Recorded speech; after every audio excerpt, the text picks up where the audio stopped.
दोनों लीडर्स, इब्राहिम और पाकिस्तानी रियासत, जानते हैं कि असल दुश्मन वही हैं जो कमजोर मुल्कों को आपस में लड़ाकर खुद फायदा उठाते हैं। तो जब दुश्मन एक, मकसद एक, नजरिया एक, तो इत्तेहाद न हो तो हैरत की बात होगी।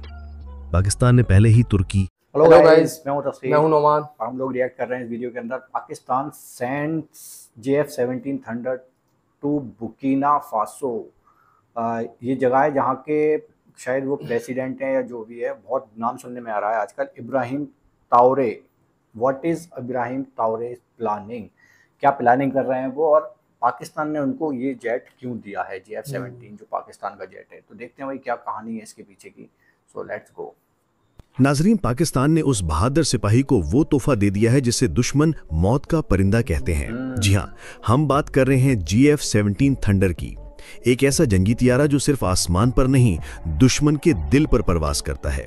यह सिर्फ जहाज नहीं, एक पैगाम है कि इब्राहिम ट्राओरे अकेला नहीं, अब उसके पुष्ट पर पाकिस्तान जैसी एक एटमी ताकत खड़ी है। और यह तैयारा सिर्फ लड़ने के लिए नहीं, बचाने के लिए दिया गया है, ताकि अगर दुश्मन अफ्रीका के किसी कोने से भी आंख उठाए तो उसे वो नजर ना आए, बल्कि सिर्फ JF-17 की चीखती हुई आवाज सुनाई दे, जो ऐलान करती हो कि ये नई दुनिया है, यहां तुम्हारी पुरानी चालें नहीं चलेंगी। तो आज की वीडियो में हम इसी इनकलाबी कदम पर बात करेंगे कि पाकिस्तान ने यह फैसला क्यों किया, इब्राहिम ट्राओरे को इस खतरनाक हथियार की जरूरत क्यों पेश आई, और क्या वाकई पाकिस्तान और बुर्किना फासो के दरमियान कोई नया अस्करी इत्तेहाद जन्म ले रहा है। ये सब कुछ जानने के लिए वीडियो को आखिर तक जरूर देखें।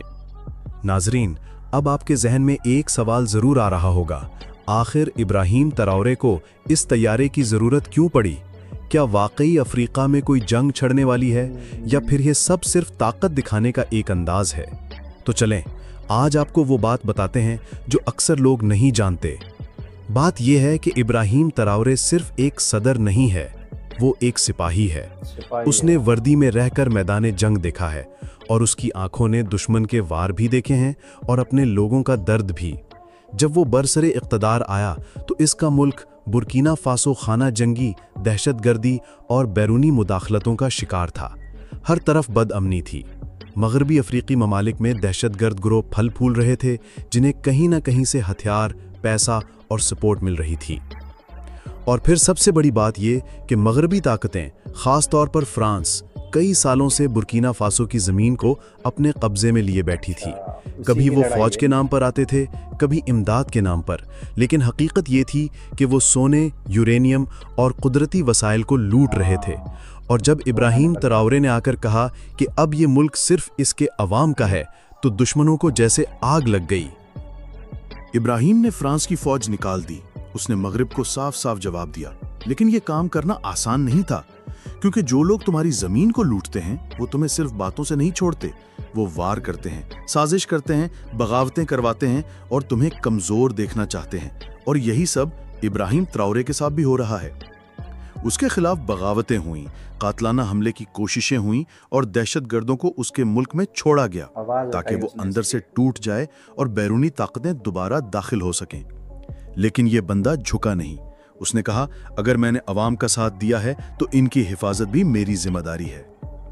लेकिन सिर्फ नारे और तकारीर दुश्मन को नहीं रोकती। असल ताकत तोप, टैंक और तैयारे होते हैं। और यही वो लम्हा था जब इब्राहिम ट्राओरे को एहसास हुआ कि उसे अब एक ऐसा हथियार चाहिए जो दुश्मन के हौसले पस्त कर दे, जो जमीन पर नहीं बल्कि आसमानों से हमला करे। और इसी वक्त पाकिस्तान का हाथ उसकी तरफ बढ़ा। पाकिस्तान ने न सिर्फ इब्राहिम ट्राओरे की हौसला अफजाई की, बल्कि उसे वो तैयारा देने का फैसला किया जिसे दुनिया JF-17 थंडर के नाम से जानती है, ताकि अगर दुश्मन ने उसके मुल्क की तरफ मैली आंख से भी देखा तो उसे जवाब सिर्फ जमीन से नहीं, फिजा से भी मिले। इसकी रफ्तार आवाज की रफ्तार से भी दुगनी है, यानी ये तैयारा दुश्मन के किसी भी इलाके में पहुंचने के लिए मिनटों का नहीं, सेकंड्स का मोहताज है। JF-17 थंडर 1.6 मैक की रफ्तार से परवास करता है, यानी 1970 किलोमीटर फी घंटा से ज्यादा। ये रफ्तार दुश्मन के किसी भी हथियार से ज्यादा है। इसका मतलब है कि अगर दुश्मन ने मिसाइल भी दागा तो थंडर तब तक वहां से जा चुका होगा। इसकी रेंज भी गैर मामूली है, 1200 किलोमीटर की जंगी परवाज, और अगर एयर टू एयर रिफ्यूलिंग हो तो ये कई घंटों तक फिजा में रह सकता है। यानी दुश्मन चाहे जितना दूर हो, JF-17 उस तक पहुंच सकता है। अब बात करते हैं हथियारों की। नाजरीन, JF-17 थंडर का वेपन सिस्टम किसी भी बड़े तैयारे से कम नहीं। ये तैयारा BVR missiles, laser guided bomb और स्मार्ट वेपन से लैस है। इसका सबसे मशहूर हथियार PL-12 मिसाइल है, जो 100 किलोमीटर से ज्यादा फासले से दुश्मन के तैयारे को निशाना बना सकता है, वो भी बगैर किसी इंसानी मुदाखलत के। बस एक लॉक ऑन और मिसाइल अपने हदफ को मिस नहीं करता। इसके अलावा ये रात क्रूज मिसाइल लेकर चल सकता है, जो जमीन पर मौजूद दुश्मन के बंकर्स, कमांड सेंटर्स और असलहा डिपो को तबाह कर सकता है, और वो भी बहुत दूर से। JF-17 थंडर जदीद तरीन इलेक्ट्रॉनिक वॉरफेयर सिस्टम से लैस है। यह सिस्टम दुश्मन के रेडार, कम्युनिकेशन और मिसाइल गाइडेंस को जाम कर सकता है। यानी अगर दुश्मन ने तैयारा भेजा या मिसाइल धारा, तो थंडर उसकी आंखें बंद कर देता है, वो अंधा हो जाता है और निशाना बनने से पहले कुछ समझ ही नहीं पाता। यही सिस्टम भारत के जदीद तैयारों को भी मफलूज कर चुका है, और इसकी सबसे बड़ी मिसाल राफेल है। दोस्तों, भारत ने फ्रांस से राफेल तैयारे लिए और कहा गया कि ये गेम चेंजर होगा। इस पर अरबों रुपए खर्च किए गए। हर भारतीय चैनल ने इसे फख्र से दिखाया और कहा कि अब पाकिस्तान की खैर नहीं। लेकिन हकीकत वो नहीं निकली जिसकी उन्हें उम्मीद थी। जब हाल ही में लाइन ऑफ कंट्रोल पर शदीद फिजाई झड़पें हुईं, तो दुनिया ने वो नज़ारा देखा जो तारीख का हिस्सा बन गया। ये झड़प दुनिया की तवील तरीन फिजाई झड़पों में शुमार होने लगी। पाकिस्तान के JF-17 थंडर और भारत के राफेल एक दूसरे के मुकाबले आए, और नतीजा ये निकला कि पाकिस्तान के JF-17 ने 5 बार राफेल को पसपा किया और उसे धूल चटा दी। यहां से दुनिया को अंदाजा हुआ कि सिर्फ ब्रांड, कीमत या मगरबी पुर्जे जीत नहीं दिलाते, असल जीत होती है फील्ड की, मैदान की, हौसले की और अकल की। और यही सारी खूबियां JF-17 थंडर में मौजूद हैं। JF-17 थंडर की एक और हैरानकुन खूबी यह है कि यह दुश्मन के महंगे तैयारों को कम कीमत पर नाकाम बना देता है। जहां राफेल की कीमत $180 मिलियन तक पहुंचती है, वहीं JF-17 सिर्फ $25 मिलियन में तैयार हो जाता है। यानी एक राफेल के बजाय आप 7 JF-17 तैयार कर सकते हैं और मैदान में उनसे ज्यादा काम भी ले सकते हैं। यही वजह है कि अफ्रीकी ममालिक, एशियाई रियासतें और अरब दुनिया के कुछ ममालिक अब JF-17 खरीदने की ख्वाहिश रखते हैं। ये तैयारा पाकिस्तान ने खुद तैयार किया है। इसका मतलब ये है कि पाकिस्तान के पास इसकी मुकम्मल टेक्नोलॉजी, पुर्जे, सॉफ्टवेयर और मरम्मत का निज़ाम मौजूद है। अगर किसी मुल्क को ये तैयारा मिले तो पाकिस्तान सिर्फ जहाज नहीं देता, पूरा पैकेज देता है। यही वो चीज़ है जो इब्राहिम तरावरे जैसे रहनुमाओं को एतमाद देती है कि वो दुश्मन के सामने डटकर खड़े हो सकते हैं, क्योंकि उनकी पुश्त पर वो परिंदा है जो मौत की तरह खामोश आता है, लेकिन दुश्मन के लिए कयामत बन जाता है। आखिर में नाजरीन, JF-17 थंडर सिर्फ एक जंगी तैयारा नहीं, ये एक नजरिया है, एक ऐलान है कि अगर तुम कमजोर मुल्क को दबाओगे तो वो मुल्क तुम्हें वो जवाब देगा जो तुम्हें दहाइयों तक याद रहेगा। और जब यही तैयारा इब्राहिम तरावरे के आसमान पर उड़ेगा तो दुश्मन के कदम खुद ब खुद पीछे हट जाएंगे, क्योंकि मौत जब परिंदा बनकर उड़ती है तो जमीन पर कोई महफूज नहीं रहता। नाजरीन, जब कोई दो मुल्कों के दरमियान सिर्फ सलाम दुआ का रिश्ता होता है तो वो महदूद होता है, लेकिन जब किसी मुल्क के आसमान पर दूसरा मुल्क अपना सबसे खतरनाक तैयारा भेज दे, और वो भी बतौर तोहफा, तो समझ जाइए कि मामला सिर्फ दोस्ती का नहीं बल्कि एक नया इत्तेहाद जन्म ले रहा है।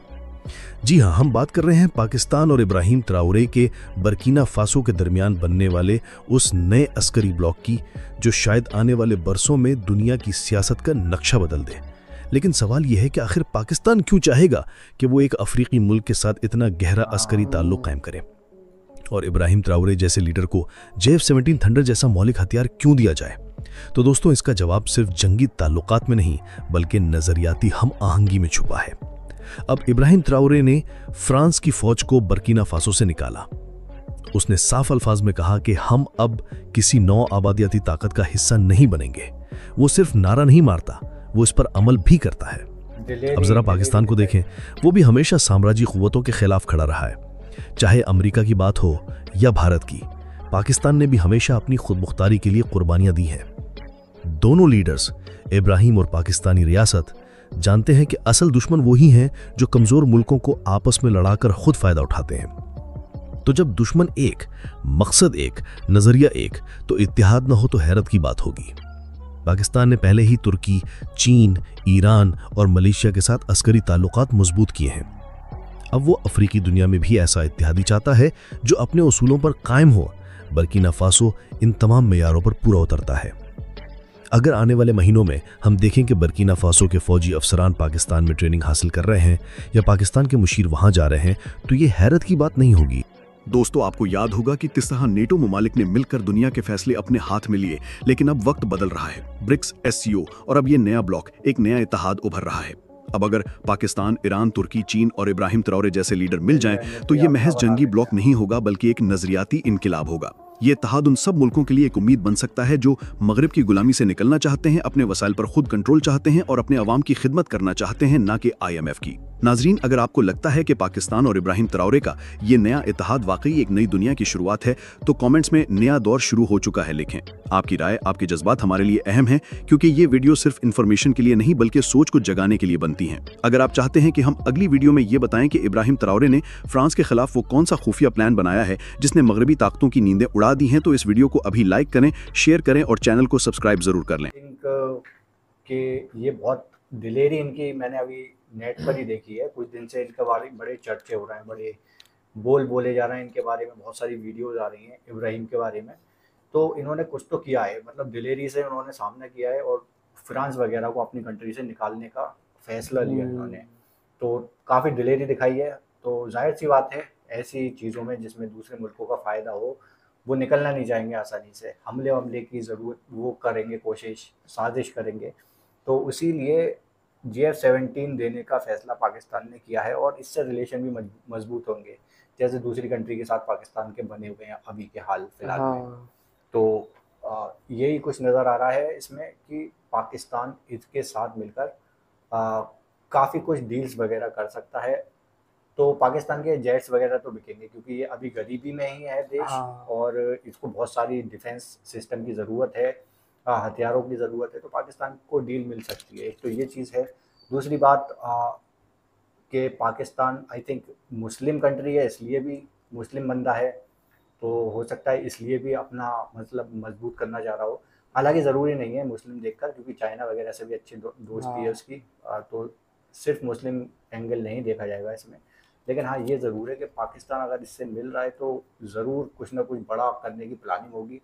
मतलब उनका सबसे ताकतवर हथियार है भाई पाकिस्तान का, सबसे नाम चीन।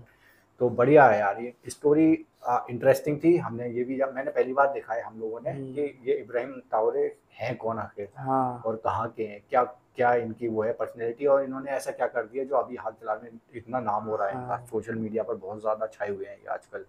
तो इन्होंने मतलब सख्ती से लताड़ दिया है सभी को, कोई भी ताकत सही हमारी कंट्री में कब्जा नहीं करोगे ऐसे करके। तो बढ़िया है यार, ये कनेक्शन पाकिस्तान का फिर भी उनसे भी बन रहा है यार, और कंट्री से तो अच्छा हो ही रहा है। तो आप लोग क्या कहते हो इस कनेक्शन के बारे में, इस रिलेशन के बारे में, नई दोस्ती के बारे में? ज़रूर बताओ। एंड करते हैं वीडियो को। बाय।